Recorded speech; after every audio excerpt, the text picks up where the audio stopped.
Чувашское книжное издательство готовится отметить 100-летний юбилей в следующем году. Для того, чтобы стать ближе к читателям, открывает новые книжные магазины в разных районах Чебоксар. В них не только доступна литература, но и проходят различные мастер-классы. Очередная точка притяжения для любителей чтения открылась на проспекте Максима Горького. Этот год для Чувашского книжного издательства оказался богат на события. Было выпущено 86 новых книг, открылся магазин в новом городе. Там уже проходят самые разные тематические мастер-классы. Проводили мастер-классы «Раскрась чувашский костюм», «Сделай новогоднюю открытку». Осенью мастер-классы проводили с использованием именно вот такой, скажем, листвы, каких-то цветов. У мастер-классов есть постоянные посетители, которые с нетерпением ждут новых встреч и регулярно следят за их расписаниями.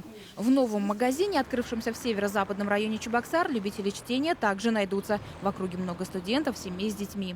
Как раз мы скоро будем писать диплом, уже начинаем. И нам как раз нужны книги про коммерческую деятельность. Кроме этого, также интересуют книги по психологии. Но сейчас это очень модно. Я живу по Лигера 17, это через дорогу.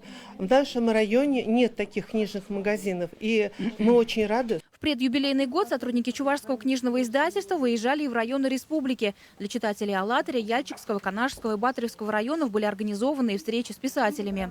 Ежегодно издательство выпускает социально значимую литературу. Это книги, посвященные краеведению, исследованию национальной вышивки, культуры, мифологии.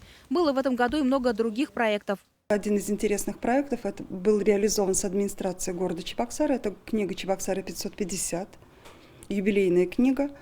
Плюс мы в этом году также реализовали проект «Библейские рассказы для детей» совместно Чебоксарско-Чувашской епархии. У нас много партнеров, у нас много разных проектов. У издательства большие планы и на 2020 год. В первую очередь продолжить выпускать качественную востребованную литературу и открывать новые магазины. Наталья Горова, Екатерина Ингалакова. Вести Чувашия.